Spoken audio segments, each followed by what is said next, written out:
Good afternoon, and thank you for tuning in to this podcast. We're here today with Darnell Dent. Darnell has been in healthcare for over 30 years, and he has been with some of the largest payers in the country, from Community Health Plan of Washington to United Healthcare, UPMC, and most recently served as the CEO of First Care Health Plans. Darnell, really thankful for your time today and look forward to the conversation. Thank you, Kevin. Looking forward to it. Maybe we'll start off today to talk a little bit about your experience. They say that once you get into healthcare, you really never leave it. So why don't you tell us a little bit about your experience in healthcare over the past 30 years? Oh, thank you. In fact, that is a very true statement. As you've mentioned, I'm the former CEO of First Care Health Plans, which is now part of Baylor Scott & White Health Plan here in Austin. And I've had the privilege of serving as CEO of 3 other health plans over my career. All of my career in healthcare has been in marketing and administration of health insurance plans. I originally entered the business as an employee benefits representative with Lincoln National Life Insurance Company, which is now Lincoln Financial Group. Excellent. Well, healthcare is certainly a very small industry when you really think about the big picture. And where I really think we should focus today's conversation is about the ACA Marketplace. And I know in your recent experience at First Care, you all had entered into the ACA Marketplace in year 1, and that must have been quite the experience. So can you tell us a little bit more about what that was like, being a health plan, getting into the marketplace in year 1 of Obamacare? Yeah, what an experience. My experience with Marketplace began with the inauguration of the Affordable Care Act with the 2013 open enrollment period. We enrolled a little over 2,000 members that first year and then gradually scaled up over the 5-year period that I was involved. It was a very difficult time just because, one, there was political divide over the ACA out of the chute, as you well know. And so as we talked amongst ourselves in the organization, as well as with my board, one of the things that we wanted to take in consideration was this really a good opportunity for the health plan, and we decided, because of the makeup of our health plan, that it was. That first year, I can tell you, was mainly around the fact that we were walking in uncharted waters. And part of those uncharted waters, I'm sure a lot of it was around the operations and compliance associated with the ACA, which is really unknown to everybody. So can you maybe talk a little bit more about what that ramp up period looked like as you were getting your team excited about the ACA and making sure that you were going to meet those compliance requirements in year 1? Sure. Well, let me unpack that unknown piece, that uncharted waters, because one of the things that you can appreciate, most health plans had at that time a lot of great experience underwriting risk, commercial risk. And those that were in Medicare business understood Medicare, and those that were involved in Medicaid understood Medicaid. And so we were somewhat of a hybrid because we had a fairly sizable commercial block. We had, and we were a stronger base in Medicaid. And we were also at that point looking at how we can make our way into Medicare. So looking at all those factors, we had to try to figure out how were we going to go into a business that we just didn't, quite frankly, know what the risk was going to be. And so my first point really underlined is the fact that pricing for unknown risk was the number one challenge. We didn't know how many enrollees we were going to have. We didn't know the level of um, of of health issues that they may have had, and so that was the biggest challenge. Secondly, we had to identify how we were going to market the product. Um, we didn't have a lot of experience in the individual marketing side, so having a program separate and apart from an employer-based plan was something different for us. The next leg of the stool really had to do with broker distribution. We realized very quickly after talking to several brokers that they didn't quite um, understand not only the type of product that we were going to be offering, but whether or not, quite frankly, they wanted to participate. So we went through the process of identifying the brokers that we would work with. Operationally, we did decide that we had to set up shop specifically for this population because it was distinct enough, and we had to get up to speed with the compliance piece and understand what the rules and the regulations were. And then one of the other areas, our call center was more familiar with answering questions, not only for the employers but for the employees of that company. And all of a sudden, now we had to really change gears because a lot of the questions being asked weren't necessarily coverage questions, but they were more technical questions about how the plan worked and a bunch of other things. So there were a number of considerations that we had to go through.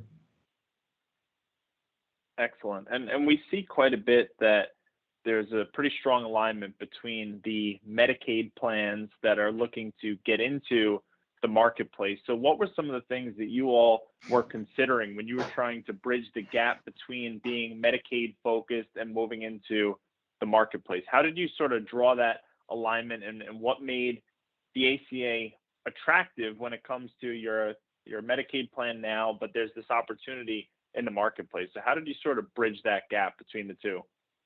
Well, this may sound a little odd, but I believe as a Medicaid plan, we had an advantage. And our advantage, quite frankly, was the fact that we were accustomed to the lower income population. We were more accustomed to individuals with um, um, high risk profiles, mainly because of the lack of availability of health care to a number of those individuals. So we thought that we were better equipped, and so we were comfortable in that space, and we just decided that yeah, this could be an extension for us from having worked in Medicaid to move into the Affordable Care Act. Now, as you were navigating those first few years, Darnell, one of the main things was related to the unstable premiums and medical loss ratios. Did you all ever question the viability of the ACA, especially with some of the turbulence politically, like you mentioned earlier, going from the Obama administration into the Trump administration? How did you all think about that as you were navigating through your first couple of years in the ACA? Um, it was like navigating um, in the deepest fog, if I can be honest with you, mainly because the we didn't understand the impact of, for instance, we were accustomed to enrollment periods where you sign people up and they were in the plan. And what we experienced in Marketplace, people enrolled, but they didn't necessarily pay their premium. So having this unpaid premium was a big deal, especially in the first few months of going in. Um, we out of the gate had an onslaught of claims. I mean, it was like January 1, people couldn't wait to file their first claims and get get care. So there was this big bubble that that mushroomed very quickly with claims, and therefore we were experiencing losses, pretty early on. Um, and so that made things a little choppy. And so we um, worked very closely with our actuary. We worked very closely with our care management folks, and we knew that one, we had to make contact with those individuals quickly, and getting a handle on what the needs of the member were at that time, of the member was at that time, was key, because at that point we could give them better guidance in terms of choices that they had and the services that we had with us. And so um, that was pretty tough. And like you said, in the back of our minds, we had the issue of, we had a divided Congress on this plan anyway, whether or not there was even going to be an opportunity for the next year. Because in the insurance business, quite frankly, you know that you're going to have losses. It's high risk business. And you also understood the fact that if you kept members in for a period of time, you had the opportunity to recover. So all of those things, you put it in a big bowl, you stir it and say, hey, look, this is high risk business, but at the same time, it could be rewarding if we get it right. And so that's why we kept forging ahead. Great. And that relationship with the members over time, as they continue to enroll year over year, you start to really build a rapport with these members, and they look to you all to ultimately build an the best experience out there in the market. So, and I know that based on this year's open enrollment numbers, the retention was up almost 30% compared to what it was previously. And I'm sure there's probably a number of factors that go into it based on, the impacts of COVID and what that might have meant to members wanting to hold on to their health insurance. But we've really seen a better relationship being built between the members in the individual market to their specific health plans. I'm sure First Care being one of them.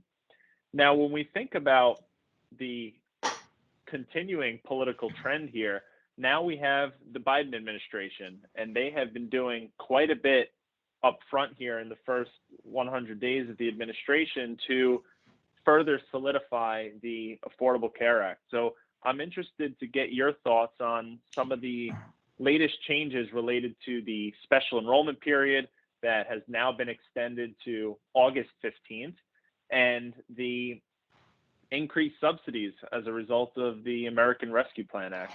So interested to hear your thoughts on that. Okay.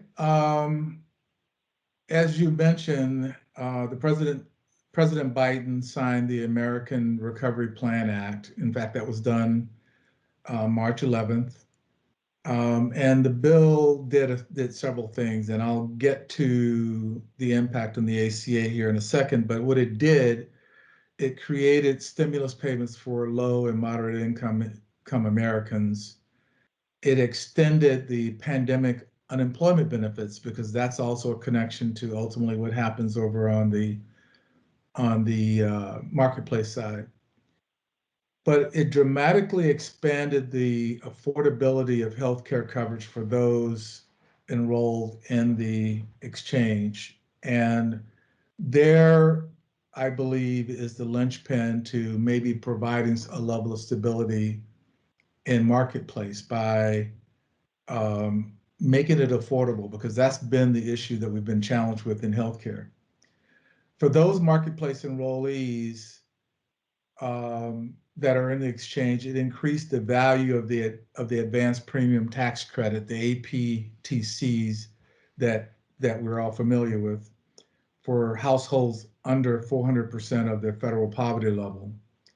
And it also eliminated the upper income limit for the APTC, meaning that you could have more people at the higher end involved, and you could also address the affordability issue for those individuals.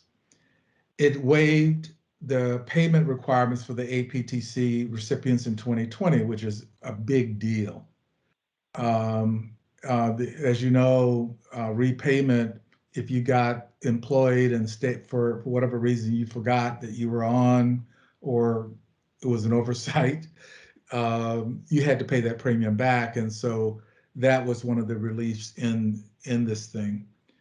So not only increasing the subsidies, it also will no doubt increase the potential of having increasing enrollees in the plan. You know, the one thing that I really like about what this bill does, it also makes unemployment recipients in 2021 eligible for the APTC and cost sharing reductions. Note this: a person who receives unemployment insurance for a single week is eligible for year-long ACA subsidies, which is a really good deal. And I don't think I mean, that's something that we need to talk more about, because I think that will give more opportunity for more individuals. And once they understand that mechanism, I think that's going to be important. And then lastly, it set the eligibility for those at the for the lower income people to 133% of the federal poverty level, irrespective of the actual year-end income. Because one of the challenges, if you've had a job, you've been working, and your income, let's say if it's at $75,000, and all of a sudden you're unemployed, previously you had to show your tax returns and everything else, and so you weren't eligible for that lower end. At this point, the 133% really applies for those individuals. So it's I think is a good deal. And again, the thing that I like, it brings more members in, and the more members that you bring in, you get a greater spread of the risk, and especially with the higher incomes, there's a greater chance of having people who may be qualified healthier, which bodes well for Marketplace. Absolutely. And for the consumer, it's really lowering the barrier of access to care. And that's something that we hear quite a bit in speaking with our health plan partners, is that they're really looking to continue to enroll these members and ultimately get them the coverage that they need at something that is affordable. Now, we talked a lot about the impacts to the consumer. Darnell, what do you think the impact's going to be of these changes to the health plans? As we've seen through the history of the Affordable Care Act, there are constantly changes that are being reinforced, and the issuers have to react to them. So how do you think some of these changes will impact the issuers that are participating in the marketplace? Well, your point that you just made a few minutes ago about lowering the barrier of access to care, that cuts both ways, not only for the consumer, but for the health plan. And by lowering that barrier, more people sign up. In fact, it's expected to attract 2.5 million new marketplace enrollees and about 10% of the eligible population just by that one factor. So I think that's key. On the other hand, this will require health plans to be more diligent and apply more rigor in the timeliness and the preciseness of the reconciliation process. In the past, and I can tell you that even on our end, we weren't as diligent about the reconciliation process, but we learned very quickly because it's very costly if you don't. And once you get hit once, it's one of those things that goes to the top of your list. And so reconciling the members, reconciling your books, I think is absolutely key.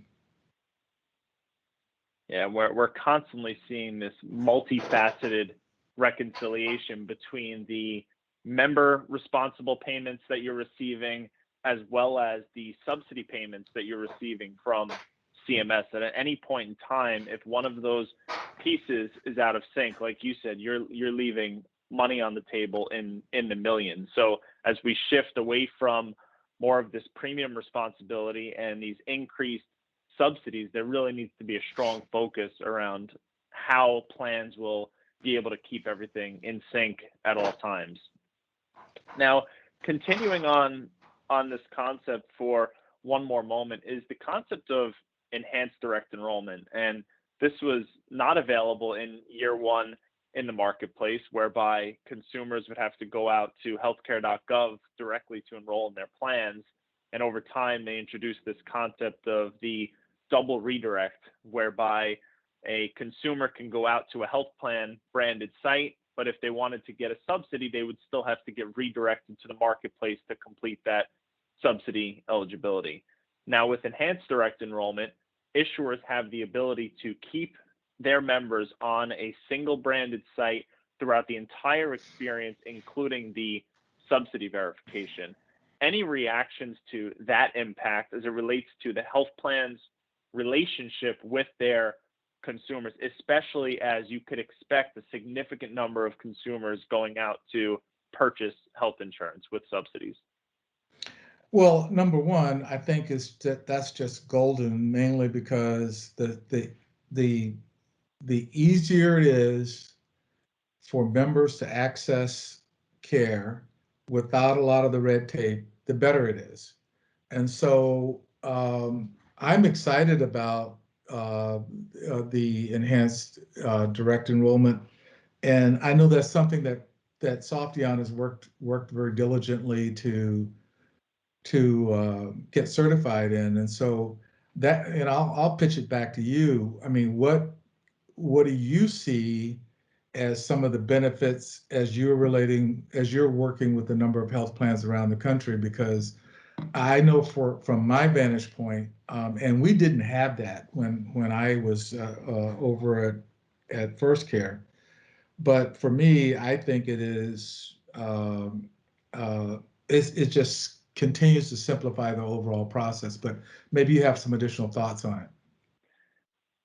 Yeah, for sure. And like you had mentioned, that initial touch point with the consumer, the worst thing that could possibly happen is that you're on a branded site as First Care in this example, or ABC Health Plan, and you require the consumer to go back out to healthcare.gov and potentially see competitor plans, which leaves you the risk of losing that specific member. So number one, you want to continue to build up that relationship and rapport with the membership. Now, number two is, and this is most critical now, effective yesterday, April 1st, with these increased subsidies, is the membership in normal times or prior to this would need to call customer service at the health plan and ask to change their plan or ask to add a dependent. Now, previously, the customer service experience would be, I'm sorry, I can't help you. You have to go to the marketplace to make those types of changes because everything was centralized there. Now with enhanced direct enrollment, as folks are coming in to update their plans and update their subsidy eligibility, customer service reps are able to make those changes through enhanced direct enrollment and actually support their members. There could be no worse scenario than having your hands tied behind your back saying, I'm sorry, you're my member, but I can't help you. And that's one of the real values of enhanced direct enrollment that our issuers are currently seeing. So it's an improved experience for the consumer, and of course the health plan will reap the benefits as well. Now, Darnell, we may shift the conversation a little bit here, and we're seeing quite a bit of plans that are considering entering into the marketplace, and even plans re-entering the marketplace, Scott and White being one of them, that they were in the marketplace in the first couple of years and now they've re-entered for 2021. So if you are a health plan CEO and you're a plan thinking about getting into the marketplace in 2022, what are some of the things that are going through your head as you look to bring your plan into the marketplace? One is to recognize that Marketplace is a unique product, and it gets us closer to marketing direct to consumer, um, because we don't have the employer that we're working through. And that's something that I think health plans, um, if they haven't already started moving in that direction, is one where I think it's going to be important to create what I call a unique um, uh, ecosystem that is specific for a marketplace, because it's all about the consumer. It's not about the employer who's paying the premium. It's not about the state Medicaid program. I mean, state Medicaid administrators. It's about the consumer. And I had mentioned earlier, distribution channels are important. Establishing that unique distribution channel with those individuals that are dedicated or will dedicate themselves to writing this business. And then I think thirdly, it is really understanding what the timelines and the regulatory filings that are associated with it, because those can be really big stumbling blocks if you don't get it right.